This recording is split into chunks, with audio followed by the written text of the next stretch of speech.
হাজোহক ৰাজ্যৰ লাখ লাখ মহিলা 17 ছেপ্টেম্বৰত ভাগ্য উদয় হ'ব 40 লাখ পৰিয়ালৰ হাজোহক ৰাজ্যৰ লাখ লাখ মহিলা ছেপ্টেম্বৰ মাহৰ 17 তাৰিখে ভাগ্য উদয় হ'ব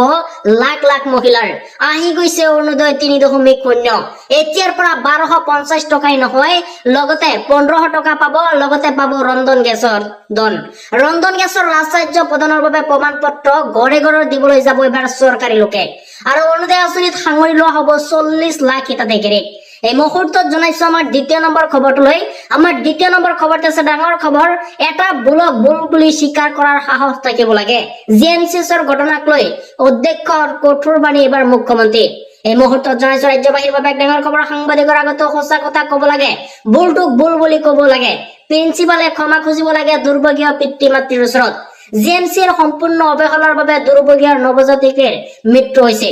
জিএমচিত নৱজাতকৰ মৃত্যুৰ ঘটনাক লৈ কঠোৰ হৈছে মুখ্যমন্ত্ৰী হিমন্ত বিশ্ব শৰ্মাই ইফালে ডিএমচিত প্ৰয়োজনতকৈ অধিক doctor nurse ward boy ward girls আছে আৰু আমাৰ তৃতীয় নম্বৰ খবৰটোলৈ এটা ডাঙৰ খবৰ বেদখলকাৰীক লৈ এবাৰ কঠোৰ হৈছে গুৱাহাটী উচ্চ ন্যায়ালয় 7 দিনৰ ভিতৰত খালী কৰিব লাগিব ভূমি এই মুহূৰ্তত জনাইছো ৰাজ্যবাসীৰ বাবে এক ডাঙৰ খবৰ বেদখলকাৰীক লৈ কঠোৰ হৈছে গুৱাহাটী উচ্চ ন্যায়ালয় 7 দিনৰ ভিতৰত খালী কৰিব লাগিব ভূমি উচ্ছেদিত ভূমিৰ পৰা যিসকল যোৱা নাই তেওঁলোকক 7 দিনৰ সময়সীমা বান্ধি দিয়া হৈছে আৰু 7 দিনৰ ভিতৰত এৰি যাব লাগিব চৰকাৰী ভূমি 7 দিনৰ ভিতৰত উঠি নগলে চৰকাৰে পুনৰ চলাব উচ্ছেদ যিসকল বন বিভাগৰ কাৰ্যকালৰ সময়ত বেদখল হৈছিল আৰু বিভিন্ন প্ৰতিষ্ঠান গঢ়ি উঠিছিল তেওঁলোকৰ বিৰুদ্ধে লোৱা হ'ব কঠোৰ ব্যৱস্থা ভৱিষ্যতে সংৰক্ষিত বনাঞ্চলত কোনো ধৰণৰ বেদখল হ'ব নোৱাৰে উচ্ছেদিত ভূমি বন বিভাগে নিয়মিতভাৱে পৰিৱৰ্তন কৰিব লাগিব ইফালে উচ্ছেদিত ভূমি কাটাতাৰেৰে বেৰা দিব লাগিব আৰু অসমত চলি থকা উচ্ছেদ অভিযানৰ প্ৰশংসা এবাৰ উচ্চ ন্যায়ালয়ৰ এই মুহূৰ্তত জনাইছো আমাৰ 4 নম্বৰ খবৰটোলৈ আমাৰ 4 নম্বৰ খবৰটো আছে ডাঙৰ খবৰ শিৱসাগৰৰ পৰা বাছে বাছে মিয়া শ্ৰমিকক উভতাই পঠালে চিটু বৰুৱা আৰু বিল্লাসী থানাই এই মুহূৰ্তত জনাইছো ৰাজ্যবাসীৰ বাবে এক ডাঙৰ খবৰ শিৱসাগৰৰ পৰা বাছে বাছে মিয়া শ্ৰমিক উভতাই পঠালে চিটু বৰুৱা আৰু বিল্লাসী থানাই মানকাছৰৰ পৰা বাছ ভাড়া কৰি শিৱসাগৰলৈ আহিছিল মিয়া শ্ৰমিক মানকাছৰৰ পৰা বাছ ভাড়া কৰি শিৱসাগৰলৈ আহিছিল মিয়া শ্ৰমিক আৰু শিৱসাগৰৰ ৰুদ্ৰ সিং ক্ৰিয়া প্ৰকল্পত কাম কৰিবলৈ মানকাছৰ পৰা আহিছিল মিয়া শ্ৰমিকসকল আৰু 47 জন মিয়া শ্ৰমিকক উভতাই পঠিয়াইলে জাতীয় সংগ্ৰামী নেতা আৰু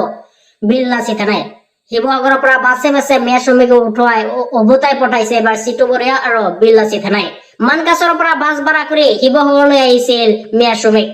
অসমক লৈ ভয়ংকৰ ষড়যন্ত্ৰ মুখ্যমন্ত্ৰী হিমন্ত বিশ্ব শৰ্মাই ফাদিল কৰিছে সেই ষড়যন্ত্ৰৰ কথা অসমৰ সাংসদৰ এনজিঅ'ত জাৰ্জ সোৰ্সে ফাণ্ডিং কৰে অদ্ভুত মানুহ কিছুমান অসমলৈ আহি আছে এনআৰচিৰ সময়তো আহিছিল এই লোকসকল কোনো মৌলবাদী ব্যক্তিক অসমত প্ৰশ্ৰয় দিয়া নহব কোনোবাই প্ৰয়োজনতকৈ এক কদম ৰাজনীতি কৰিলে গ্ৰেপ্তাৰ হ'ব অসমক অশান্ত কৰিবলৈ কেৰেলা মুম্বাইৰ পৰা অহা একাংশ মৌলবাদীক অন্তিম সকিয়নি প্ৰদান কৰিছে ৰাজ্যৰ মুখ্যমন্ত্ৰী ডক্টৰ হিমন্ত বিশ্ব শৰ্মাই একাংশ লোকে অসমক লৈ এই ভয়ংকৰ ষড়যন্ত্ৰ ৰচিছে বুলি মন্তব্য ৰাজ্যৰ মুখ্যমন্ত্ৰী ডক্টৰ হিমন্ত বিশ্ব শৰ্মাৰ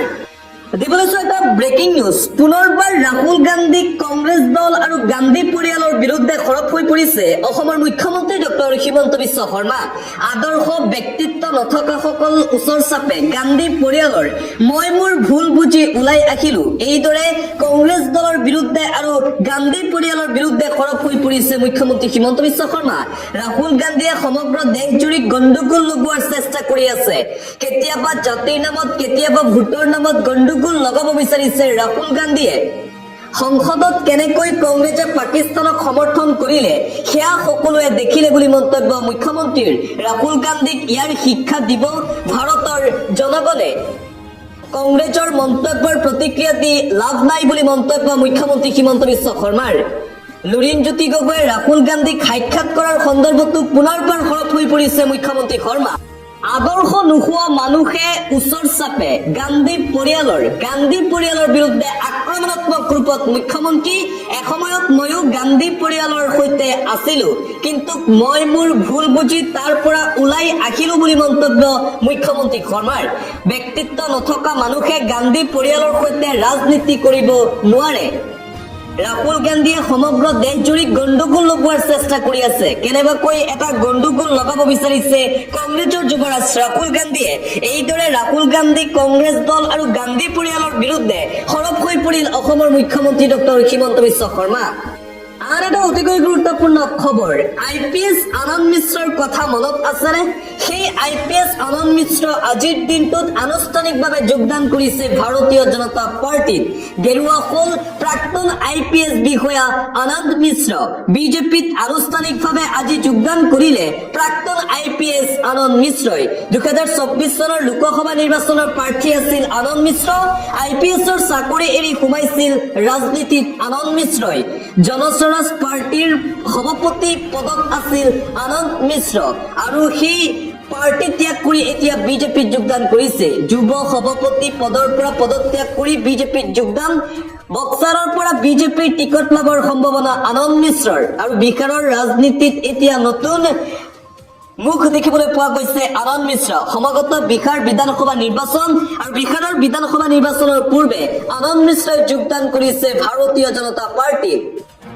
আন এটা অতিকৈ গুৰুত্বপূৰ্ণ খবৰ এটা ব্ৰেকিং নিউজ আহি গ'ল হাইকোৰ্টৰ বৃহৎ ৰায় বেদখলক লৈ বিপদত পৰিব বহু বন বিষয়া যিসকল বন বিষয়াৰ কাৰ্যকালৰ সময়ত বেদখল হৈছিল তেওঁলোকৰ বিৰুদ্ধে লোৱা হ'ব কঠোৰৰ পৰা কঠোৰ ব্যৱস্থা বন বিষয়াত থকাৰ পিছতো কেনেকৈ সেই মাটি দখল কৰিছিল একাংশ লোকে তাক লৈ এইবাৰ কঠোৰ হৈ পৰিছে হাইকোৰ্ট আকৌ হ'ব উচ্ছেদ আহি গ'ল হাইকোৰ্টৰ বৃহৎ ৰায়দান বেদখলক লৈ বিপদত পৰিব এতিয়া ৰাজ্যৰ বহু বন বিষয়া যিসকল বন বিষয়াৰ কাৰ্যকালৰ সময়ত বেদখল হৈছিল তেওঁলোকৰ বিৰুদ্ধে লোৱা হ'ব কঠোৰ ব্যৱস্থা উচ্ছেদক লৈ গুৱাহাটী উচ্চ ন্যায়ালয়ৰ গুৰুত্বপূৰ্ণ ৰায় 7 দিনৰ ভিতৰত খালী কৰিব লাগিব বেদখল কৰি থকা ভূমি অসমত চলি থকা উচ্ছেদ অভিযানত প্ৰশংসা উচ্চ ন্যায়ালয়ৰ ফালৰ পৰা উচ্ছেদিত ভূমিৰ পৰা যিসকল যোৱা নাই তেওঁলোকক 7 দিনৰ সময়সীমা বান্ধি দিয়া হৈছে 7 দিনৰ ভিতৰত এৰি যাব লাগিব চৰকাৰী মাটি বেদখলকাৰী লোকে 7 দিনৰ ভিতৰত উঠি নগলে চৰকাৰে পুনৰ চলাব উচ্ছেদ অভিযান যিসকল বন বিষয়াৰ কাৰ্যকালৰ সময়ত বেদখল হৈছিল সেই বন বিষয়াসকল এতিয়া বিপদত পৰিব বিভিন্ন প্ৰতিষ্ঠান গঢ়ি উঠিছিল তেওঁলোকৰ বিৰুদ্ধে লোৱা হ'ব ব্যৱস্থা ভৱিষ্যতে সংৰক্ষিত বনাঞ্চলত কোনো ধৰণৰ বেদখল হ'ব নোৱাৰিব অসমত উচ্ছেদিত ভূমি বন বিষয়াই নিয়মীয়াভাৱে পৰিদৰ্শন কৰিব লাগিব উচ্ছেদিত ভূমি কটা তাৰেৰে বেৰা দিব লাগিব বন বিষয়াসকলে এই মন্তব্য গুৱাহাটী উচ্চ ন্যায়ালয়ৰ মহাধিবক্তা দেৱজিৎ লন শইকীয়াৰ আন এটা ব্ৰেকিং নিউজ দুখীয়া মানুহৰ বাবে এতিয়া চিকিৎসা নাই GMCHত বিনামূলীয়া চিকিৎসাৰ নামত GMCHে কৰে ধন দাবী সন্তান জন্ম হ'লে দিব লাগে 1000 টকা দুখীয়া মানুহৰ বাবে এতিয়া GMCHত চিকিৎসা সেৱা নাই বিনামূলীয়া চিকিৎসাৰ নামত GMCHে কৰে ধন দাবী সন্তান জন্ম হ'লে বিচাৰে 1000 টকা GMCHৰ এই ভয়ংকৰ কাণ্ড 20 টকীয়া চাহ নাখাই লাগে 500 টকা কাৰোবাক লাগে 1000 টকা কোনোবাজনক লাগে 500 টকা মুঠতে GMCHত চলিছে এক ভয়ংকৰ ঘটনা 500 দিলেহে ৰোগীয়ে পায় টুলিপ কুলাৰ তথা ইত্যাদি সুবিধা GMCHত কোন এইসকল ঘুষখোৰ কৰ্মচাৰী কেইবাজনো ঘুষখোৰ কৰ্মচাৰীক আজিৰ দিনটোত আটক কৰা হৈছে মহানগৰ আৰক্ষীয়ে আটক কৰে এই ঘুষখোৰসকলক আৰু আনপিনে GMCHৰ অধ্যক্ষৰ বিৰুদ্ধে সৰব হৈ পৰিছে মুখ্যমন্ত্ৰী হিমন্ত বিশ্ব শৰ্মা GMCHৰ অধ্যক্ষৰ বিৰুদ্ধে হ'ব পাৰে শাস্তিমূলক ব্যৱস্থা শীঘ্ৰেই GMCHে পাব পাৰে নতুন অধ্যক্ষ যোৱা নিশা GMCHত উপস্থিত হৈছিল ৰাজ্যৰ মুখ্যমন্ত্ৰী ডক্টৰ হিমন্ত বিশ্ব শৰ্মা GMCHত উপস্থিত হৈ কঠোৰ হৈ পৰিছে মুখ্যমন্ত্ৰী ডক্টৰ হিমন্ত বিশ্ব শৰ্মা GMCHত এতিয়া ইটোৰ পিছত সিটো ঘটনা পোহৰ ৰাখিছে GMCHৰ অধ্যক্ষ ডক্টৰ অচ্যুত বৈশ্যৰ বিৰুদ্ধে হ'ব পাৰে শাস্তিমূলক ব্যৱস্থা GMCHে পাব পাৰে নতুন অধ্যক্ষ GMCHত নৱজাতকৰ মৃত্যুৰ ঘটনাৰ পিছত অধ্যক্ষৰ ভূমিকাক লৈ খুব দেখিবলৈ পোৱা গৈছে মুখ্যমন্ত্ৰীয়ে অসন্তুষ্টি প্ৰকাশ কৰিলে অধ্যক্ষৰ মন্তব্য এটা পলিটিক্যাল ব্ৰেকিং নিউজ আজিৰে পৰা ৰাইজৰ দলে আৰম্ভ কৰিছে 2026 চনৰ নিৰ্বাচনৰ বাবে প্ৰস্তুতি আজিৰ পৰা ৰাইজৰ দলে নিৰ্বাচনী প্ৰচাৰ আৰম্ভ কৰিছে আজিৰ পৰা ৰাইজৰ দলে নিৰ্বাচনী ৰণডংকা বজাইছে এই ৰণডংকা অকল ৰাইজৰ দলৰ ভোট বিচৰা নহয় অসমীয়া জাতিৰ অস্তিত্ব ৰক্ষা কৰাৰ ৰণডংকা 2026 চনত ৰাইজৰ দলৰ সহযোগত চৰকাৰখনে এজনকৈ বিদেশী বিচাৰি বহিষ্কাৰ কৰা হ'ব ৰংঘৰত সেৱালৈ জাতীয় জাগৰণ যাত্ৰা আৰম্ভ কৰি মন্তব্য ৰাইজৰ দলৰ সভাপতি অখিল গগৈৰ আন এটা ব্ৰেকিং নিউজ, প্ৰাক্তন ন্যায়াধীশ সুদৰ্শন ৰেড্ডী বিৰোধীৰ উপ ৰাষ্ট্ৰপতিৰ পদৰ প্ৰাৰ্থী। গুৱাহাটী উচ্চ ন্যায়ালয়ৰ একালৰ মুখ্য ন্যায়াধীশ ৰেড্ডী এনডিএৰ প্ৰাৰ্থী CP ৰাধাকৃষ্ণৰ বিৰুদ্ধে প্ৰতিদ্বন্দ্বিতা কৰিব ৰেড্ডীয়ে আৰু প্ৰাক্তন ন্যায়াধীশ সুদৰ্শন ৰেড্ডী হ'ব বিৰোধীৰ উপ ৰাষ্ট্ৰপতি পদৰ প্ৰাৰ্থী। আজি কংগ্ৰেছ দলৰ ফালৰ পৰা সংবাদমেল আয়োজন কৰি বিৰোধীৰ উপ ৰাষ্ট্ৰপতিৰ পদৰ প্ৰাৰ্থীৰ নাম ঘোষণা কৰা হৈছে।